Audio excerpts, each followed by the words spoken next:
Tonight I'm going to review the Easy Pizza Casserole from the Trim Healthy Table Cookbook. It's on page 126.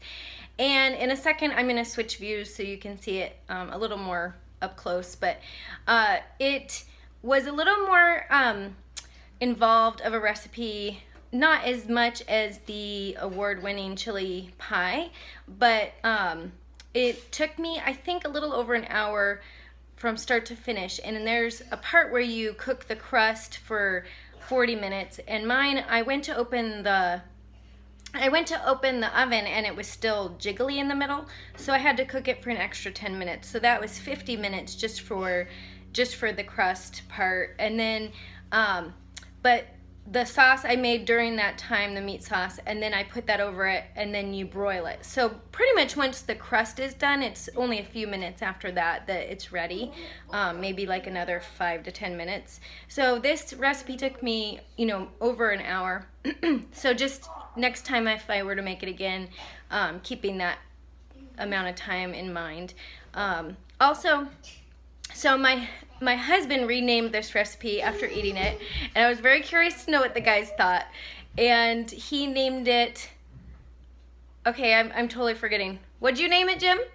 The Pizza Collie Quiche. Okay, Pizza Collie Quiche. So if that gives you an idea of the texture, it's really an appropriate name for it. I do think the crust could be about half the depth. And that might help with that quiche feel to it.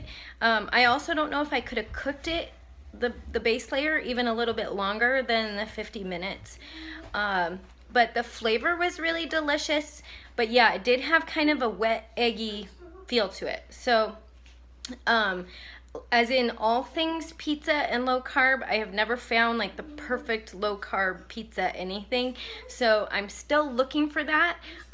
But this was full of vegetables with all that cauli rice, and I put it on my plate, and I try to always have my heavy S meals with a lot of veggies. So I have salad and green beans on the side, so that I fill up and then I don't overeat on the heavy S meals. So anyway, I would make this again. I'd probably make some tweaks to it, but that is just my honest review on the Easy Pizza Casserole. All right, so here you can see it a little bit more up close, and there is that eggy kind of cauli layer underneath there. I didn't use as much pepperoni as the recipe called for, just because a whole 5-ounce package seemed like a lot of pepperoni along with a whole pound of meat. So I just used about half of a package of pepperoni, but I'm sure it would be amazing even with more pepperoni. But someone wanted to say hi and be in the video. Did you like your pepperoni?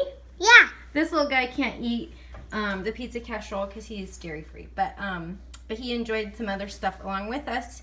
And anyway, yeah, I think it's worth making, but maybe I would maybe make the base layer, cut it in half, because then you're only using one bag of cauli rice, and it would probably cook a lot faster too.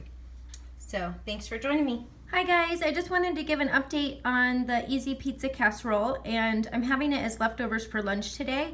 And it is, the flavor's really great. The liquid in kind of the base layer still is pretty wet. I was kind of hoping maybe with it sitting overnight and then cooking it in the microwave that might absorb some of the liquid, but it's still got a pretty wet consistency.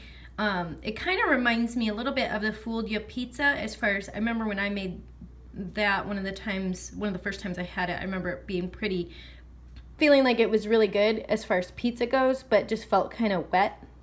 And because of cauliflower, you're having that same kind of, it's the same sort of deal here. But it reheats great. My fridge kind of smelled from the cauliflower when I opened it. I was like, what is that smell in my fridge?